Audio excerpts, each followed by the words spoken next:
Welcome back. All right. So today we're going to talk about the 2021 finalists, the Montreal Canadiens. Again, as I update and get this playlist finished off. But it is a playlist that has Stanley Cup finalists going all the way back to 1981. So by all means, peruse the playlist and check it out.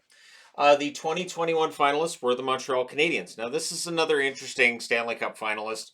Yesterday, talking about the Dallas Stars, a team that knocked out every team they were favored to lose against. In this case, Montreal was picked to lose every one of these series, and then they did quite well. Now, what's interesting with Montreal is they did change coaches partway through the year. Claude Julien, coach, 9-5-4. He's out. Dominic Ducharme takes over behind the bench. They went 15-16-7 under Ducharme in the regular season. It's not a great record. What's interesting with the Montreal Canadiens and their finalist status last year is they won less than half of their games in the Northern Division. They were 24-21-11, and this is only playing against other Canadian teams. And they made it into the playoffs in part because the Vancouver Canucks got destroyed by them often enough to keep Vancouver down and keep Montreal up, which is, of course, meaning that it was on Vancouver to try to turn things around. They didn't. And so Montreal ends up making it as Calgary, Vancouver, and Ottawa all had really rough seasons, and Montreal benefits, and they took advantage in the playoffs. In the first round against Toronto, they win the first game 2-1, right? And that's where Tavares famously gets hurt. But then they lost the next three. They lose 5-1 in game 2, 2-1 in game 3, and 4-0 in game 4.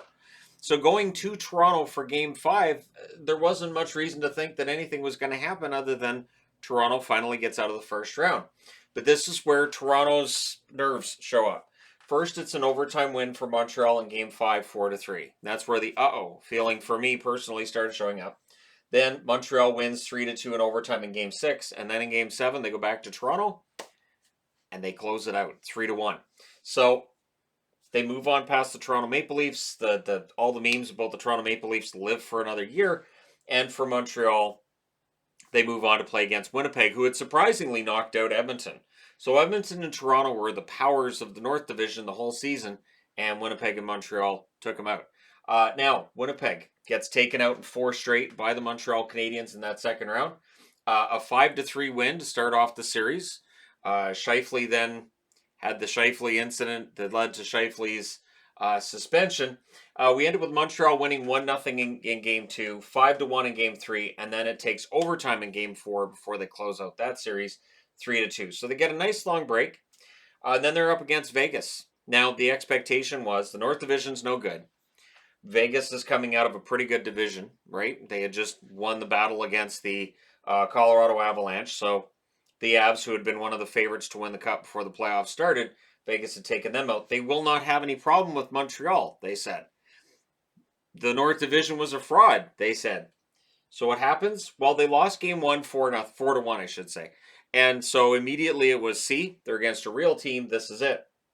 And they had won the first game of both of the first 2 rounds.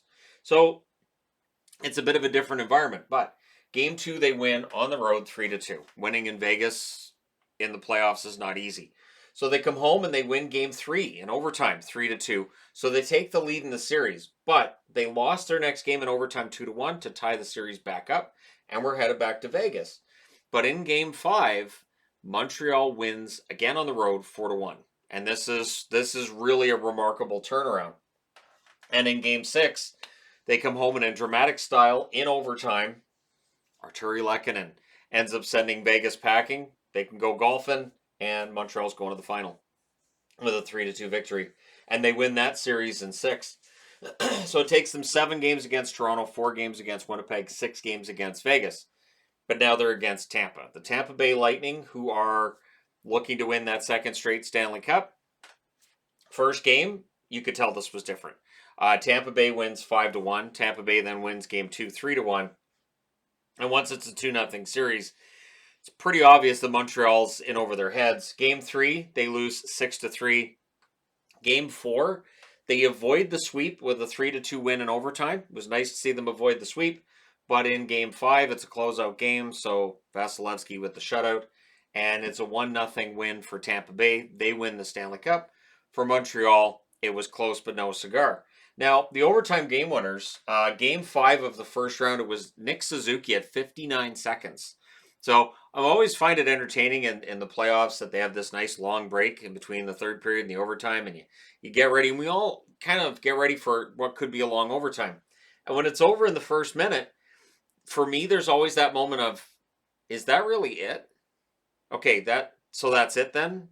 And you kind of wait for like a challenge or something, or a referee to wave something out. Like, it feels weird that you have this nice long break, the ice is all cleaned up, and then it's over. So the Zamboni doesn't even need to come out and clean the ice again after.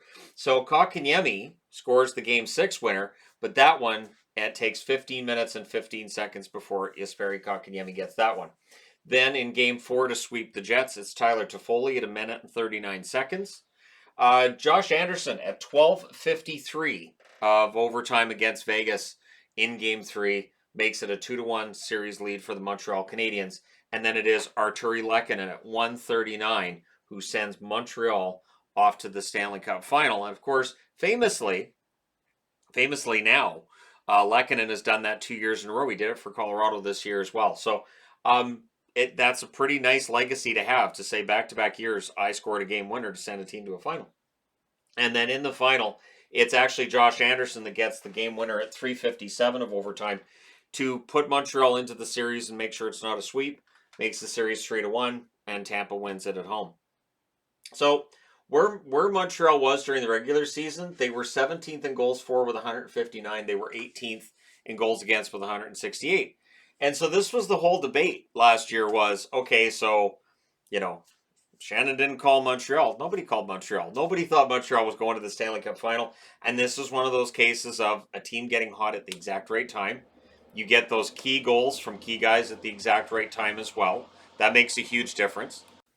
And it really was scoring by committee. So if we look at the regular season and the playoff numbers, you can see this. Tyler Toffoli, who feasted on the Canucks last season, 52 games, 28 goals, 16 assists, 44 points. It feels like 20 of those goals were against Vancouver. In the playoffs, 22 games, 5 goals, 9 assists, 14 points. And I made the joke at the time that Toffoli's problem during the playoffs was he couldn't play the Canucks anymore. That's why he only had 5 goals. And this year, when he was struggling with goals at times as well, I kept thinking, see, he doesn't play Vancouver now. Petrie, 55 games, 12 goals, 30 assists, 42 points during the regular season. Quieter postseason, just the 6 assists in 20 games, but not having a goal in the playoffs doesn't necessarily tell you how well a defenseman's playing. Suzuki, 56 games during the regular season, 15 goals, 26 assists, 41 points. He was fantastic in the playoffs. 23 games, 7 goals, 9 assists, 16 points. Leads them in scoring in the playoffs. And Nick Suzuki is going to be an excellent two-way center in the National Hockey League for a long time to come. Tatar, 50 games, 10 goals, 20 assists, 30 points. Tatar, of course, was on the outs with Montreal by the end of that season. In the playoffs, he only played 5 games and he had 1 assist. And now that they've changed coaches from Ducharme and you've got St. Louis behind the bench, there's part of me that wonders if they kept Tatar and if St. Louis had been the coach, could that have worked? Tatar's instincts, the way he plays hockey, might have worked really well under Marty St. Louis. We'll never know. Josh Anderson, 52 games, 17 goals, 7 assists for 24 points during the regular season. In the playoffs, 5 goals, 1 assist, 6 points in 22 games.